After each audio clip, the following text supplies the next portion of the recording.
నమస్కారం అండి. అంతర్యామిలో ఈరోజు అంశం దేహం సందేహం. వినిపిస్తున్నది మీ విజయభాస్కర్.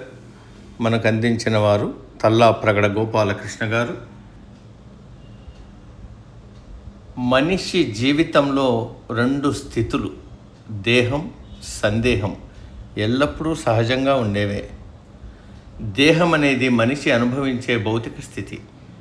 ఆహారం, ఆరోగ్యం, శరీరశక్తి ఇవన్నీ దేహ సంబంధమైనవే.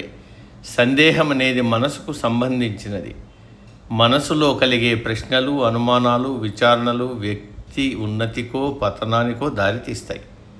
ధర్మ సందేహాలతో విషయ జ్ఞానాన్ని పెంచుకునే వారి వ్యక్తిత్వమే వికసిస్తుంది.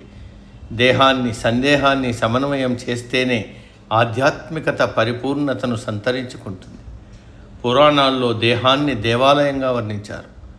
శ్రీకృష్ణుడు గీతలో చెప్పినట్లు ఆహారము, నిద్ర, కర్మలు అన్నీ సమతుల్యంగా ఉండే జీవన విధానం దేహాన్ని దృఢంగా ఉంచుతుంది. అప్పుడే ఆధ్యాత్మిక సాధనలో స్థిరత్వం వస్తుంది. ప్రహ్లాదుడు, హనుమంతుడు, భీముడు లాంటి మహనీయులు తమ దేహ శక్తిని ధర్మానికి, భక్తికి వినియోగించారు. కాబట్టి శరీరాన్ని నిర్లక్ష్యం చేయకూడదు. దాన్ని పుణ్యకార్యాలకు ఆలంబనగా మార్చుకోవాలి. ఇక సందేహం లేకుండా జ్ఞానం కలగదు. చిన్న వయస్సులోనే ప్రశ్నల వర్షం కురిపించిన నచికేత తన సందేహాల ద్వారా అమరత్వ రహస్యాన్ని యముడి నుంచి తెలుసుకున్నాడు. అర్జునుడు యుద్ధరంగంలో సంశయానికి లోనయ్యాడు.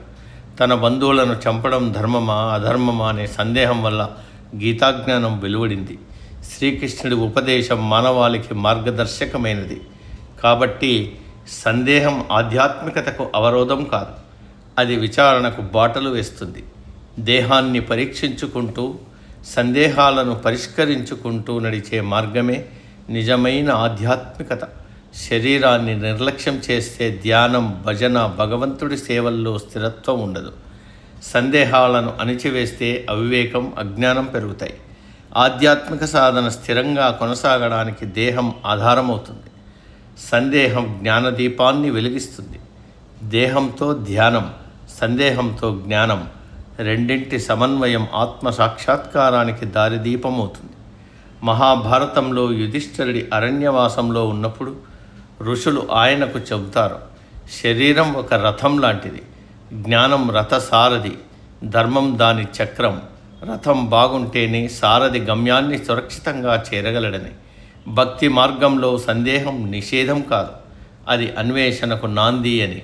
రామాయణంలో శబరికి అనేక సందేహాలు ఉన్నాయి.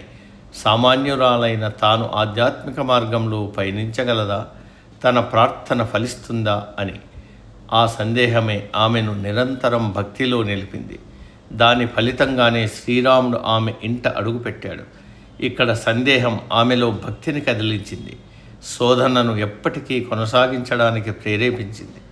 దేహం ఒక పునాది అయితే సందేహం దానిపై వెలిసే గోపురం. ఒకటి లేకుండా మరొకటి స్థిరంగా ఉండవు. దేహం భోగానికి కాదు, యోగానికి సాధనమని గ్రహించి సందేహాన్ని జ్ఞాన శోధనకు ఉపకరణంగా మార్చుకుంటే జీవనయాత్రను సఫలం చేసుకోవచ్చు. సమాప్తం. సర్వే జన సుఖినో భవంతు.